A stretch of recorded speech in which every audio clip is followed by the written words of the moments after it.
प्रामुख्यानं शेतकऱ्याचे निश्चित प्रश्न सुटतील आणि मोदी सरकारने कांद्यावरची जी निर्यात आहे ती उठवलेली आहे। प्रामुख्यानं त्या ठिकाणी शेतकऱ्याच्या प्रश्नावरती काम करणारं 70 वर्षामध्ये 75 वर्षामध्ये कुठलं सरकार आहे तर ते मोदी सरकार आहे। शेतकऱ्याला त्या ठिकाणी 6,000 रुपये किसान सन्मान योजनेच्या माध्यमातून त्या ठिकाणी दिलेले आहेत।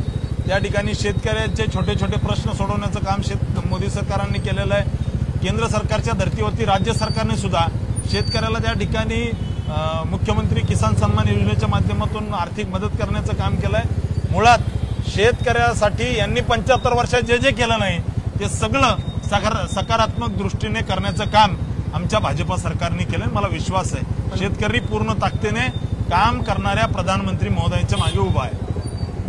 पण भाऊ तुम्ही म्हणताय निर्यात बंदी उठवली, पण बंदी पण लावलीच होती ना, भाजप सरकारने लावली होती, शेतकरी अक्षरशः रडला होता। सर्वात महत्वाची गोष्ट आहे की शेतकऱ्यांना माहिती आहे की भारतीय जनता पार्टी हेच आपलं कल्याण करणार आहे। काँग्रेसने 75 वर्षामध्ये या देशामधील शेतकऱ्यांचं ढेकण जसा रक्त पितो तशा पद्धतीने सामान्यांचं रक्त पिण्याचं काम केलेलं आहे। त्यामुळे मला विश्वास आहे की भारतीय जनता पार्टीच्या मागं त्या ठिकाणी महाराष्ट्रातील नाही तर देशातला शेतकरी उभा राहील आणि आपण ते 4 जूनला पाहाल।